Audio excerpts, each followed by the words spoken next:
இன்னைக்கு சமையல் இந்த ரைஸ் கப்பால் 2.5 கப்பு அரிசி, 7.5 கப்பு ஜலம் வச்சு, இது சாதம், 3 பேர் சாப்பிட்ற சாதம். ஓகேவா? 7.5 கப்பு தண்ணி வச்சா சாதம் ஆகிடும். இது வந்து இதே ரைஸ் கப்பால் 1/2 கப்பு பருப்பு, துவரம் பருப்பு போட்டு வேக வச்சுருக்கேன். இது சாம்பாருக்கு. இப்போது புளி கரைச்சி வச்சு உப்பு, மஞ்சள் பொடி, மிளகாப்பொடி எல்லாம் போட்டு சாம்பாருக்கு கொதிக்கிறது. இப்போது அடுத்தது தாளிப்பு போட போகிறேன். சாம்பாருக்கு முள்ளங்கி சாம்பார். இன்றைக்கி முள்ளங்கி சாம்பார். இதுக்கு தாளிப்பு ஃபஸ்ட்டு ஒரு பாதி வரமிளகா, 2 கடுகு வச்சோடனே வெந்தயத்தை முழுசாக போட்டால் ரொம்ப பேருக்கு பிடிக்க மாட்டேங்குது. அதனால் வெந்தயத்தை வறுத்து பொடி பண்ணி வச்சுருக்கேன். அந்த வெந்தயத்தை அதில் போட்டு அந்த முள்ளங்கியை நெருக்கி வச்சுக்கிட்டு அதில் போட்டு நல்லா வதக்கணும்.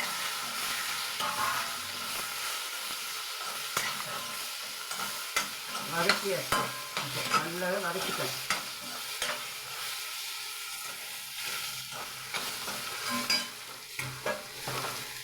இதை வதக்கின முள்ளங்கியை சாம்பாரில் கொட்ட போகிறேன். இந்த சாம்பாரில் கொட்டுறேன்.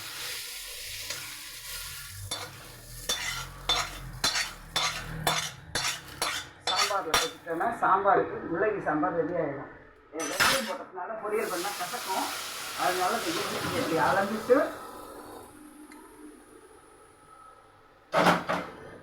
இப்போ அடுத்தது பீட்ரூட் பொரியல். பீட்ரூட் பொரியலுக்கு பீட்ரூட் பொடியாக அலம்பி நெருக்கி வச்சுருக்கேன். வெங்காயம் நெருக்கி வச்சுருக்கேன்.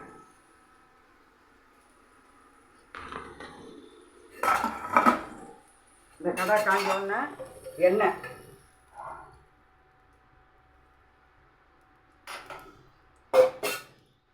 ஊற்றி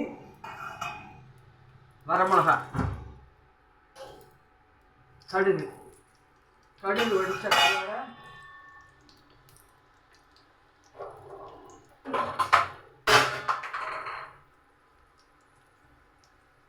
கொஞ்சோண்டு பெருங்காயத்தூள். சாம்பாருக்கு ஒரு பெருங்காயத்தூள் போடுறேன். அரிசி பெருங்காயத்தூள் தான்.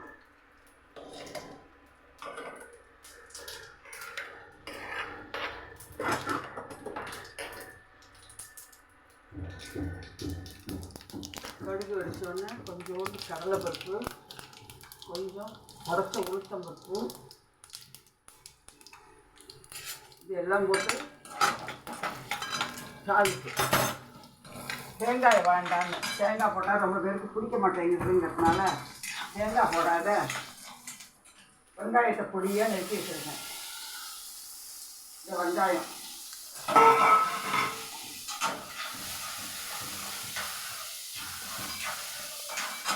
வெங்காயத்தை நல்லா வதக்கிட்டு அதில் பீட்ரூட்டை போட்டு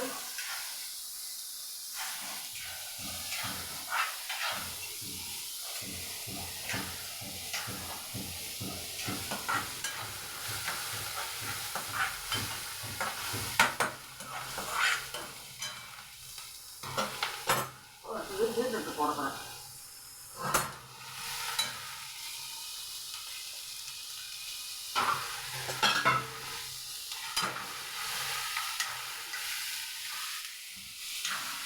எல்லாம் இதெல்லாம் தாப்பில் கலரி விட்டுட்டு தேவையான சில பேர் முழு உப்பு, அரை உப்பு, கால் உப்பு சாப்பிட்றவங்களா இருக்காது.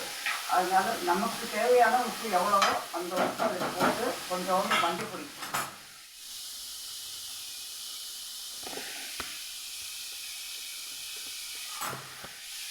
ஒரு சிட்டிக்க மஞ்சள் பொடி. இது 2 பீட்ரூட்டு தான். அதனால ஒரு அரை டீஸ்பூன் உப்பு,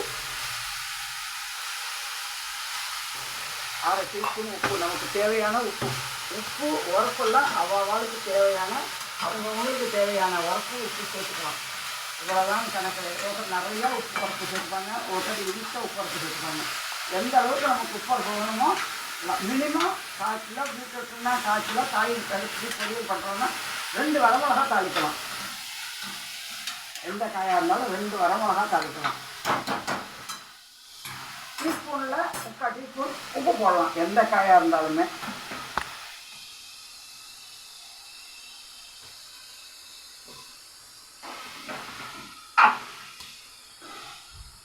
உப்பரப்பு ஈவனாக வரத்துக்கு துளிபோட ஒயிட் சுகர், சில பேர் வந்து நாட்டு சர்க்கரையும் சேர்த்துப்பாங்க. அவங்களுக்கு எது தேவையோ அதை சேர்த்துக்கலாம். போட்டால் உப்பரப்பு ஈவனாக வரும். ஏற்றம் இறக்கம் இல்லாத ஒத்தாப்பில் இருக்கும். அதுக்கு துளிபோட அது போடணும். போட்டுட்டு சிட்டிக்க காரப்பொடி, சில்லி மிளகாத்தூள்,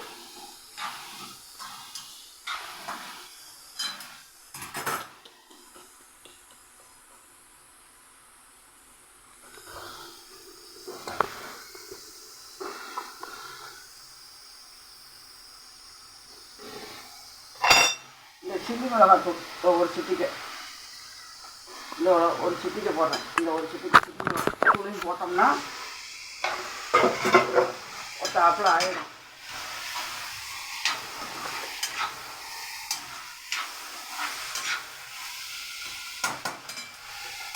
கொஞ்சமாக ஜலம், ஒரு கை கொஞ்சமாக ஜலம் தெளித்து எண்ணெய் ரொம்ப விடாத கொஞ்சம் ஜலத்தை தெளித்து நல்லா மூடி விட்டோம்னா மெதுன்னு வந்து போயிடும். வயசானவாலேருந்து சின்ன குழந்தைலேருந்து எல்லோரும் சாப்பிட்றதுக்கு காயும் நல்லா வெந்திருக்கும். மெதுன்னு ரொம்ப எண்ணெய் தேவைப்படாது. நல்லா மூடி வச்சு வேக வச்சோம்னா அந்த வேர்வையிலேயே அந்த காய் நல்லா கம்ப்ளீட்டாக வெந்து போயிடும். இதுதான் பீட்ரூட் பொரியல் இன்னைக்கு. இது முள்ளங்கி சாம்பார்.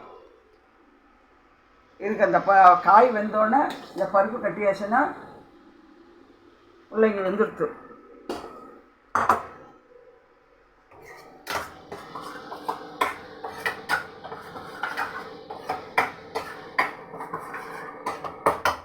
இப்போ பருப்பு கட்ட போகிறேன் சாம்பார்.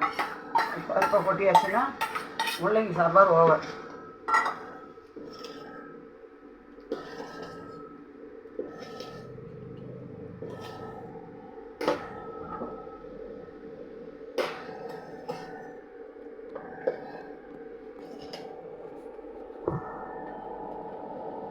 ரொம்பவும் திக்கு இல்லாத ரொம்பவும் நீர்க்கு இல்லாத நார்மலாக இருக்கும். ஏன்னா முள்ளங்கி நீர்க்காய் இல்லையா, அதனால அந்த அளவுக்கு தண்ணி வேண்டாம், நார்மலாக இருக்கும்.